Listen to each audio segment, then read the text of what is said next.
शेतकरी मित्रांनो, 1346 कोटी निधींचा आता परत एकदा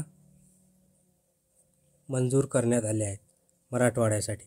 आता नेमकं काय आहे बातमी, संपूर्ण शेवटपर्यंत बघा तर तुम्हाला समजेल की 1346 कोटी रुपये कशासाठी आणि कोणाला मंजूर करण्यात आले। बघा, मराठवाड्यातील अतिवृष्टीग्रस्त शेतकऱ्यांची दिवाळी गोड होणार। सप्टेंबर महिन्यात पावसामुळे झालेल्या मराठवाड्यातील शेती पिकांचं जे काही नुकसान झालं होतं त्यासाठी आता राज्य शासनाने गुरुवारी 1346 कोटी निधी मंजूर केला आहे। याआधी जून ते ऑगस्ट महिन्यातील नुकसानीबद्दल राज्य सरकारने मराठवाड्यातील 1483 कोटी रुपयांचा निधी दिला होता।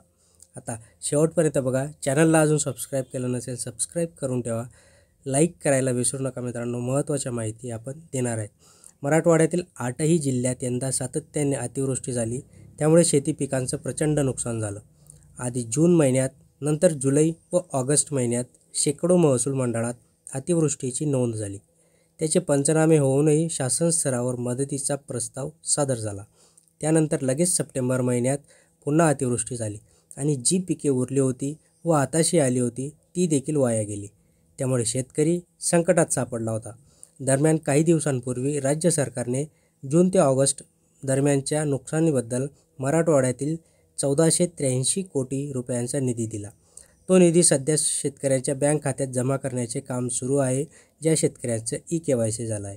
त्यानंतर आता राज्य सरकारने गुरुवारी सप्टेंबर महिन्यातील नुकसानीपोटी आर्थिक मदत केल्याने शेतकऱ्यांना दिलासा मिळाला। 21 लाख शेतकऱ्यांना याच्यात दिलासा मिळणार आहे। त्याच्यातील बीड, धाराशिव, लातूर, परभणी आणि नांदेड जिल्ह्यांसाठी नव्याने 1346 कोटी 83 लाख निधी मंजूर केला। यातून 21 लाख बाधित शेतकऱ्यांना मदत दिली जाणार आहे। यामध्ये सर्वाधिक 577 कोटी रुपयांची मदत बीड जिल्ह्यातील शेतकऱ्यांना मंजूर करण्यात आली। त्यापाठोपाठ धाराशिव जिल्ह्यासाठी 292 कोटी, लातूर जिल्ह्यासाठी 202 कोटी, परभणी जिल्ह्यासाठी 245 कोटी, नांदेड जिल्ह्यासाठी 28 कोटी 52 लाख रुपयांचा निधी देण्यात आला। राज्य सरकारने मंजूर केलेली ही मदत 2 हेक्टरच्या मर्यादेत देण्यात येणार आहे। ही मदत DBT पोर्टलद्वारे लाभार्थ्यांच्या शेत खात्यात देण्यात येणार आहे। रक्कम बँकांनी कर्ज खात्यात वसूल करू नये असंही यामध्ये सांगितलं आहे। पुणे विभागासाठी 9 कोटी याच्यात देण्यात आले। मराठवाड्यासोबतच राज्य सरकारने गुरुवारी पुणे विभागातील सातारा व कोल्हापूर या 2 जिल्ह्यांसाठी एकूण 9 कोटी 47 लाख रुपयांची मदत दिली आहे। यामध्ये कोल्हापूरसाठी 3 कोटी 18 लाख आणि सातारा जिल्ह्यासाठी 6 कोटी 29 लाख रुपये निधीची मंजूरी केली।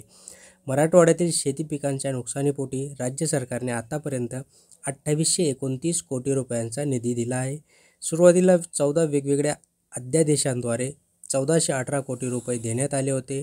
त्यानंतर 2 दिवसांपूर्वी आणखी 65 कोटी रुपये मंजूर झाले।